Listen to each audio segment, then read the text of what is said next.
Hello students, welcome to my channel. I am Suman and I will teach you business studies of class 12. As we are having target to complete the syllabus of business studies of class 12 just in 35 days on my channel, watch one video daily and you don't need to touch the book. So let's start learning with complete understanding. We are doing syllabus of business studies of class 12 and this is the video related to part 1 of chapter 2. In this video, we are going to discuss the following topics. Number 1 is meaning of principle. Number 2 is meaning of principles of management. Number 3 is nature of principles of management. Number 4 is significance of the principles of management. Number 5, Fayol's principles of management. Subtopics are A part, background and history of Fayol. B part, major contributions of Fayol. C part, 14 principles of management developed by Fayol. Let's start with the chapter 2. The name of the chapter is Principles of Management. Firstly, we should know what is the meaning of principle. A principle is a fundamental statement of truth that provides guidance to thought and action. Principle से हमें क्या पता चलता है? कुछ एक ऐसी guidance हैं जो ट्रूथफुल हैं, ये हमें बताने के लिए कि हमें किस काम को किस ढंग से करना चाहिए. That is called principle. We are going to know about the principles of management. That's why we should know the meaning of principle. Now, let's know what is the meaning of principles of management. Principles of management are broad and general guidelines for managerial decision making and behavior. That is, they guide the practice of management. Principle of management क्या है? ये एक guidelines है managers के लिए. क्योंकि ये principles हैं मैनेजमेंट के, तो मैनेजर्स के लिए ही गाइडलाइन है कि उनको किस टाइम पे क्या डिसीजन लेना चाहिए, किस तरह का बिहेवियर रखना चाहिए. इस सारे की नॉलेज उनको कहाँ से मिलती है? प्रिंसिपल्स ऑफ मैनेजमेंट से. तो ये थे प्रिंसिपल्स ऑफ मैनेजमेंट का meaning. Let's start the topic of nature of principles of management. Nature को ही कैरेक्टरिस्टिक्स और फीचर्स भी कहते हैं. इस डायग्राम में आपको कुछ पॉइंट्स नज़र आ रहे हैं. First point is universal applicability. ये हर जगह अप्लाई किया जा सकता है. जनरल गाइडलाइंस, ये एक मैनेजर के लिए गाइडलाइंस होती हैं. Third point is practice and experimentation. कुछ एक्सपेरिमेंट्स किए गए हैं एम्प्लॉयज़ के बिहेवियर पे, उसके बाद इन्हें बनाया गया है. Fourth point is flexible. Time के साथ इसको चेंज भी किया जा सकता है अगर ज़रूरत है तो. Next point is behavioural. ये बिहेवियर से रिलेटेड है एम्प्लॉयज़ और मैनेजर के. Next point is cause and effect relationship. इसमें हमें बताया जाता है क्या काम करने से क्या इफेक्ट मिलने वाला है, इसीलिए इसको कॉज एंड इफेक्ट रिलेशनशिप भी कहते हैं. Next point is contingent.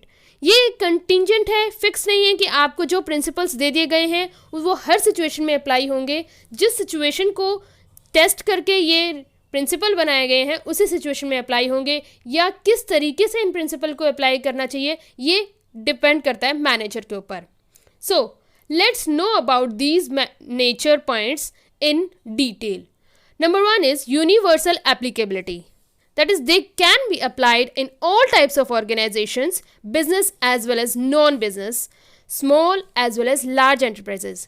यानी ये हर ऑर्गेनाइजेशन में अप्लाई होते हैं, चाहे वो बिजनेस हो या ना हो, और या फिर वो छोटी ऑर्गेनाइजेशन हो या फिर बड़ी ऑर्गेनाइजेशन हो, तो ये हर जगह अप्लाई होते हैं. That's why we are calling it universal applicability. The second point is general guidelines. General guidelines हैं कि किस टाइम पे मैनेजर को क्या एक्शन लेना चाहिए.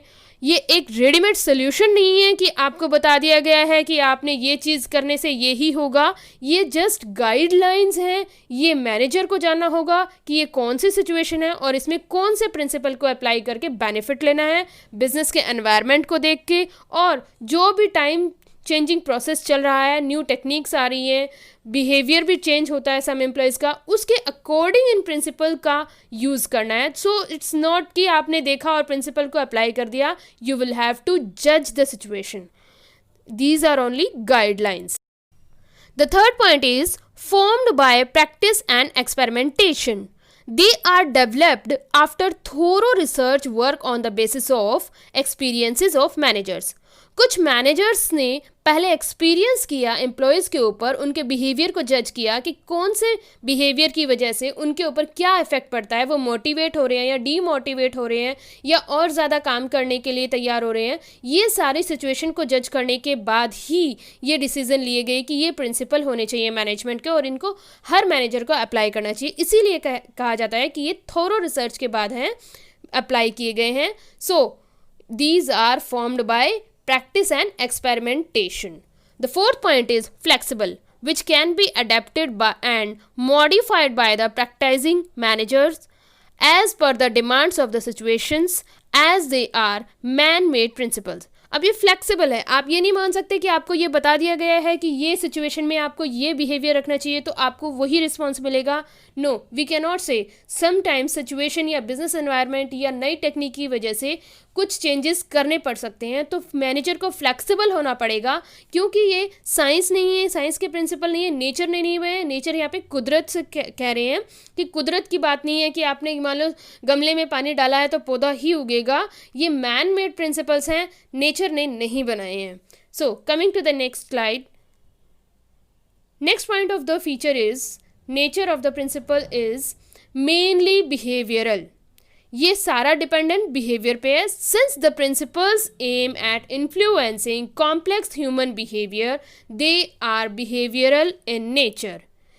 क्योंकि ये प्रिंसिपल किसके ऊपर डिपेंडेंट है? टोटली ह्यूमन बिहेवियर पे, क्योंकि काम तो वर्कर्स को करना है और उनको वर्क असाइन भी कर दिया गया है और उनको सैलरी उसकी भी दी जा रही है, लेकिन फिर भी वो बहुत अच्छे एंथुसियाज्म से काम करें और पूरी कोऑर्डिनेशन से काम करें, ये उनका बिहेवियर पे डिपेंड करता है और मैनेजर उनके बिहेवियर को मैनेज करते हैं। तो ये पूरे के पूरे प्रिंसिपल्स उनके बिहेवियर से रिलेटेड है। The next point is cause and effect relationship. They intend to establish relationship between cause and effect so that they can be used in similar situation. ये पहले से ही डिसाइड कर लिया गया है कि ये डिसीजन लेने से ये इफेक्ट और ये रिजल्ट मिलेगा एक ऑर्गेनाइजेशन में। अगर उन्हीं सिचुएशंस को दोबारा फेस किया जा रहा है तो वो बिल्कुल अप्लाई होंगे उन सिमिलर सिचुएशंस में। Next point is contingent. Their applicability depends upon the prevailing situation at a particular point of time. जो भी एक सिचुएशन होगी उसी में ही इसको अप्लाई किया जा सकता है, एक पर्टिकुलर टाइम पर्टिकुलर सिचुएशन में। According to Terry, management principles are capsules of selected management wisdom to be used carefully and discreetly. Management principles को हम कैप्सूल कह सकते हैं। जैसे हमें अगर हेडेक हो रहा है तो हम हेडेक की टैबलेट लेते हैं, अगर स्टमक एक है तो स्टमक एक की लेंगे। ऐसा तो नहीं कहेंगे कि ये टैबलेट है तो कहीं भी अप्लाई हो जाएगी, ऐसा नहीं होता। दैट्स वाई मैनेजमेंट प्रिंसिपल्स भी हमें एक कैप्सूल दे गए हैं कि अगर कोई प्रॉब्लम आती है तो उसको अप्लाई किया जाए। ये एक मैनेजर की विजडम होगी कि वो किस टाइम पे किस कैप्सूल को किस तरीके से अप्लाई करते हैं। तो that's why these principles of management are contingent in nature. Let's start the topic of significance of the principles of management.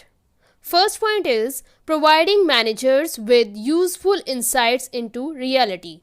First point कह रहे हैं कि मैनेजर्स को ये प्रिंसिपल्स गाइड करते हैं कि कैसे जो उन्होंने प्लान किया है फ्यूचर के लिए वो रियलिटी में कैसे कन्वर्ट करना है, यानी कि जो प्लान किया हो वही आउटपुट मिले। The second point is optimum utilisation of resources and effective administration. Maximum resources का यूटिलाइजेशन कैसे किया जाए और एक अच्छी मैनेजमेंट कैसे की जाए। Next point is scientific decision. Scientific decision यहाँ पे इसलिए कहा गया है क्योंकि जो कुछ भी हम डिसीजन लेंगे वो उसका इफेक्ट ऑर्गेनाइजेशन में बेनिफिशियल ही दिखना चाहिए, जो डिसाइड किया वही रिजल्ट आए। That's why we call it scientific decisions. Next point is meeting the changing environmental requirements. जो भी एनवायरनमेंट है ऑर्गेनाइजेशन का, उसी एनवायरनमेंट के अकॉर्डिंग जो भी रिक्वायरमेंट है उनके अकॉर्डिंग चेंजेस लाके अपनी सारी रिक्वायरमेंट को कंप्लीट करना। Next point is fulfilling social responsibility. Society के टुवर्ड्स भी कुछ रिस्पॉन्सिबिलिटीज़ होती है, एम्प्लॉयज़ के टुवर्ड्स वो भी पूरी करना, ये भी प्रिंसिपल्स ही बताते हैं। Next point is management training education and research. Time to time थोड़े थोड़े टाइम बाद कुछ चेंजेस लाने के बाद कब मैनेजर्स को नई ट्रेनिंग और एजुकेशन की ज़रूरत है, चाहे वो पुराने मैनेजर्स हैं या फिर नए मैनेजर्स हैं। Let's know about these points in detail. First point is providing managers with useful insights into reality. Management principles guide managers to take right decision at right time by improving their knowledge, ability and understanding of various managerial situations and circumstances. Managers को ये बताते हैं principles कि कौन सा decision किस time पे लेना चाहिए ताकि वो राइट टाइम पे राइट डिसीजन ले सके. उनकी नॉलेज को इम्प्रूव करते हैं प्रिंसिपल्स, उनकी अंडरस्टैंडिंग को इम्प्रूव करते हैं, कौन से सिचुएशन में, कौन से सर्कमस्टांसेस में कौन से डिसीजन लेने चाहिए, ये सारी नॉलेज मैनेजर्स को प्रिंसिपल से मिलती है. That's why principles of management are very important. Significance और इम्पॉर्टेंस एक ही बात होती है. तो हम पढ़ रहे हैं कि प्रिंसिपल्स ऑफ मैनेजमेंट के लिए क्यों ज़रूरी है. Why is it important, what is the significance of the principles of management for a manager. Second point is optimum utilization of resources and effective administration. Maximum utilisation होना चाहिए और एक अच्छी मैनेजमेंट देनी चाहिए ऑर्गेनाइजेशन को. कैसे? Management principles facilitate optimum use of resources by coordinating the physical, financial and human resources. देखो ऑर्गेनाइजेशन में क्या क्या अवेलेबिलिटी है. फाइनेंस है, मनी है, ह्यूमंस है. ह्यूमंस क्या? एम्प्लॉयज़, मैनेजर्स, वर्कर्स और सम प्रॉपर्टी, बिल्डिंग मशीनरी. ये क्या होगी building machinery? Physical resources. Financial यानी money. The third is human resources, वो क्या है? एम्प्लॉयज़. इन तीनों का किस तरीके से यूज़ किया जाए, यानी कि इन तीनों को कौन कौन से काम में लाया जाए, इन सारी चीज़ों को कोऑर्डिनेट करना. These are called resources for the point of view of organisation. तो इनको यूज़ करके मैक्सिमम आउटपुट लेके आना, मैक्सिमम बेनिफिट ऑर्गेनाइजेशन को देना. ये कैसे दिया जाना चाहिए, ये गाइडेंस मैनेजर्स को प्रिंसिपल्स ऑफ मैनेजमेंट से मिलती है. They also help in better administration by discouraging personal prejudices and adopting an objective approach. ये उनको इस बात में भी हेल्प करती है कि वो अच्छे से अच्छी मैनेजमेंट ऑर्गेनाइजेशन को दे सके. इस बात को साइड में रख के कि उनके क्या पर्सनल ओपिनियन है किसी एम्प्लॉयज़ के टुवर्ड्स, या फिर क्या वो सोचते हैं कि ये एम्प्लॉय अच्छा कर सकता है या उसका बिहेवियर मैनेजमेंट के प्रति गलत था तो वो डिसीज़न ले लेंगे कि ये एम्प्लॉय अच्छा नहीं है, या कोई प्रोडक्ट उन्हें लगता है कि उनके बेनिफिट में नहीं है तो वो डिसाइड कर ले कि ऑर्गेनाइजेशन के बेनिफिट में नहीं है. तो ये पर्सनल प्रिजुडाइजेस को ख़त्म करने के लिए जो ऑर्गेनाइजेशन के लिए अच्छा है, ऑर्गेनाइजेशन के ऑब्जेक्टिव को माइंड में रख के डिसीजन लेने के लिए प्रिंसिपल्स ऑफ मैनेजमेंट को बनाया गया है. The third point is scientific decisions. Decision based on management principles tend to be more realistic. ये माना गया है कि ये इनका रिजल्ट जो है वो वही निकल के आता है जिसके बेसिस पे इन प्रिंसिपल्स को बनाया गया है. ये ताकि पर्सनल बायसनेस को दूर रख सकें और ऑर्गेनाइजेशन के लिए एक अच्छा डिसीजन ले सकें. Coming to the next slide, the fourth point is meeting the changing environmental requirements. Management principles provide the effective and dynamic leadership and help the organization to implement the changes. Management principle से की help से ही एक manager effective और dynamic leadership कर पाते हैं. यहाँ पे बार बार डायनेमिक इसलिए लिखा हुआ है कि हम कभी भी पुरानी चीज़ों को या पुराने ही रूल्स को अप्लाई करके नई टेक्नोलॉजी में नहीं अप्लाई कर सकते हैं. दैट्स वाई डायनेमिक लीडरशिप की ज़रूरत है. जैसे टेक्नोलॉजी चेंज हो रही है वैसे ह्यूमन का नेचर भी चेंज होता है और उसी के अकॉर्डिंग ही लीडरशिप करनी चाहिए. इस बात को ध्यान में रख के भी प्रिंसिपल्स ऑफ मैनेजमेंट को बनाया गया है और यही प्रिंसिपल्स ऑफ मैनेजमेंट मैनेजर्स को गाइड करते हैं how to be a dynamic leader. Next point is fulfilling social responsibility. Principles of management not only help in achieving organisational goals. सिर्फ ऑर्गेनाइजेशनल गोल को ही ध्यान में नहीं रखना है but also guide managers in performing social responsibility. Social responsibilities को भी ध्यान में रखना है. ये ध्यान में नहीं रखना है कि जो एम्प्लॉयज़ हैं वो इतनी सैलरी ले रहे हैं और ये उनका वर्क है, दैट्स इट, ऑर्गेनाइजेशन को फ़ायदा हो रहा है, दैट्स इट. यहाँ तक नहीं सोचना है एक एम्प्लॉय की कितनी अच्छी कैपेबिलिटी है और उसको कितनी ज़्यादा अच्छी सैलरी सैलरी मिलनी चाहिए, उसको कितना अच्छा बिहेवियर मिलना चाहिए, इस बात को नोट करके ही उसके साथ ट्रीटमेंट होना चाहिए, उसको अच्छी सैलरी देनी चाहिए। अगर वो कम सैलरी पे रह रहा है और लेकिन वो अच्छी सैलरी के काबिल है और उसको नहीं मिल रही है तो उसको देनी चाहिए, ये एक ऑर्गेनाइजेशन की सोशल रिस्पॉन्सिबिलिटी है। Next point is management training education and research. Management principles are helpful in identifying the areas in which existing and future managers should be trained. देखो, टाइम टू टाइम चेंज आते हैं और इसीलिए managers को भी training की ज़रूरत है, चाहे वो पहले वाले पुराने मैनेजर्स हैं या ऑर्गेनाइजेशन के नए मैनेजर्स हैं, उनको कब कब ट्रेनिंग की ज़रूरत है, ये गाइडेंस भी मैनेजर्स को प्रिंसिपल से ही मिलती है। They also provide the basis for future research. कब कौन सी नई रिसर्च करनी चाहिए, इस बात की गाइडेंस भी मैनेजर्स को प्रिंसिपल से मिलती है। एक पॉइंट ऑफ टाइम होता है जब नई रिसर्च की तरफ जाना चाहिए, पुराने रिसर्च को छोड़ के। वो कब करना चाहिए, कब वो ऑर्गेनाइजेशन इस चीज़ के लिए रेडी है, ये भी मैनेजर्स का ही डिसीजन होता है। So these were the importance of principle. Let's start the topic Fayol's principles of management. Firstly, start with the topic background and history of Fayol. Henry Fayol was born in France in 1841. 1841 में उनकी birth हुई थी France में. He got degree in mining engineering. वो mining engineer थे in 1860 and started working as engineer in a coal mining company. एक coal mining company में उन्होंने काम स्टार्ट किया. In 1888 he was promoted as a managing director of the company. 1888 में वो managing director भी बन गए कंपनी के. At that time the company was in the situation of insolvency. वो उस टाइम पे मैनेजिंग डायरेक्टर बने कंपनी के जिस टाइम पे कंपनी बिल्कुल इंसॉल्वेंट होने वाली थी, यानी कि बिल्कुल अच्छी तरह से डूबने वाली थी. He accepted the challenge. उन्होंने इस चैलेंज को एक्सेप्ट किया कि उस डूबी हुई कंपनी को भी एक अच्छी ऊंचाई पे लेके जाएंगे and applied his managerial techniques to bring out the company from this situation and he succeeded. उन्होंने इस चैलेंज को लिया और अपनी मैनेजरियल टेक्निक्स को यूज़ करके उस कंपनी को अच्छी सिचुएशन में लाए और उन्हें सक्सेस भी मिली इस चीज़ में. When he retired after 30 years the company was a leading coal steel company. जब वो रिटायर हुए 30 साल बाद तो उसकी सिचुएशन क्या बन चुकी थी कि वो एक सबसे बड़ी कोल स्टील कंपनी बन चुकी थी विद स्ट्रॉन्ग फाइनेंशियल बैकग्राउंड, जिसका बहुत ही अच्छा फाइनेंशियल बैकग्राउंड बन गया था.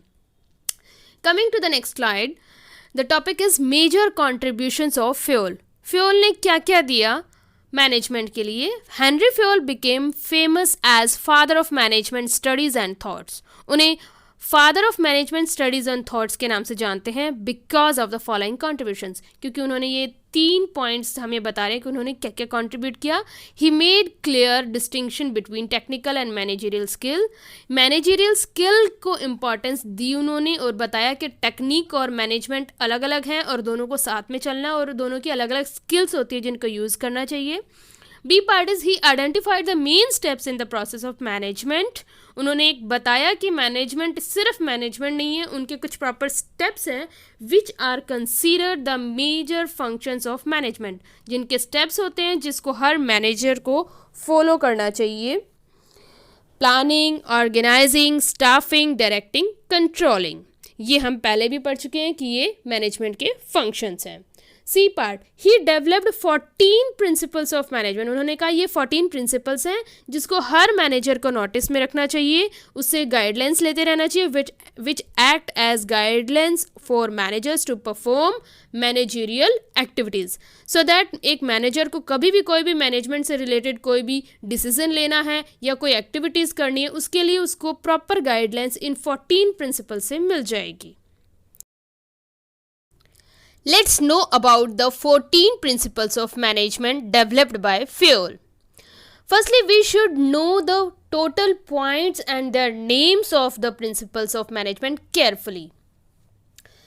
First point is division of work.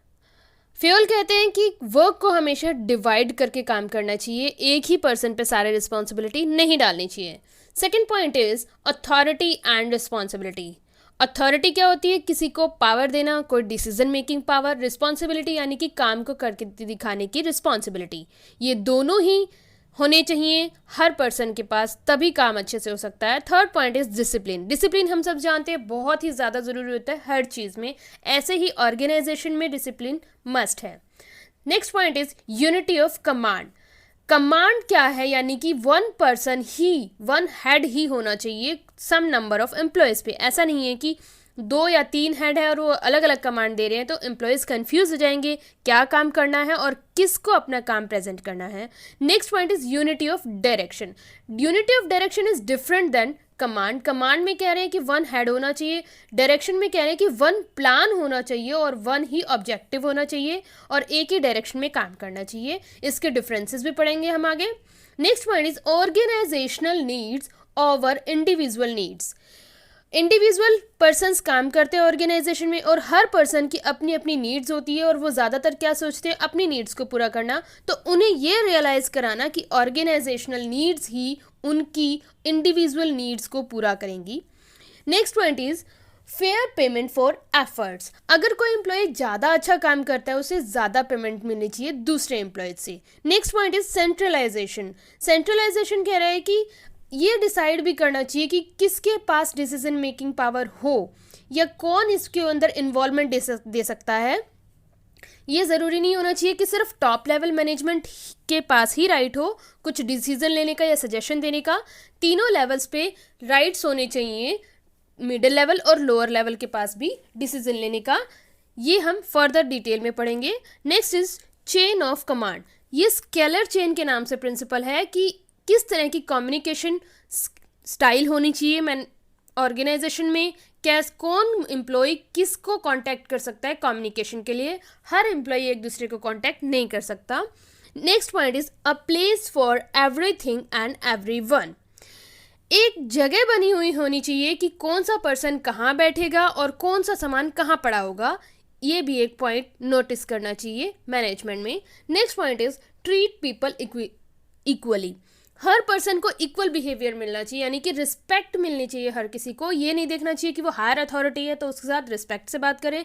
Lower authority को भी सेम इक्वल रिस्पेक्ट मिलनी चाहिए कम्युनिकेशन करते हुए। Next point is limited turnover of employees. Turnover क्या है, बार बार कोई एम्प्लॉय अगर छोड़ के जा रहा है जॉब, कोई नए एम्प्लॉय को हम एंटर कर आ रहे हैं, जॉब दे रहे हैं, तो वो भी एक नेगेटिव पॉइंट है, क्योंकि जब भी कोई नया एम्प्लॉय आता है तो उसको अलग से हमारी या अपनी ऑर्गेनाइजेशन के अकॉर्डिंग ट्रेनिंग देनी पड़ती है। अगर वो टाइमली छोड़ के चला जाता है तो नए एम्प्लॉय को फिर से सिखाना पड़ेगा और उससे ऑर्गेनाइजेशन का टाइम और मनी दोनों वेस्ट होते हैं। Next point is encourage initiative. सबको मोटिवेट करना चाहिए, एनकरेज करना चाहिए अच्छा काम करने के लिए, अगर उसके अंदर थोड़ी सी भी अच्छी क्वालिटीज़ हैं तो। Next point is promote harmony. सबको मिलजुल के कोऑर्डिनेशन बना के काम करना चाहिए एक टीम की तरह। तो ये है 14 प्रिंसिपल्स ऑफ मैनेजमेंट। इनको आगे हम डिटेल्स में भी पढ़ेंगे। Thank you for watching this video. Stay connected to get more videos. Please subscribe my channel, like, comment and share my videos. Thank you.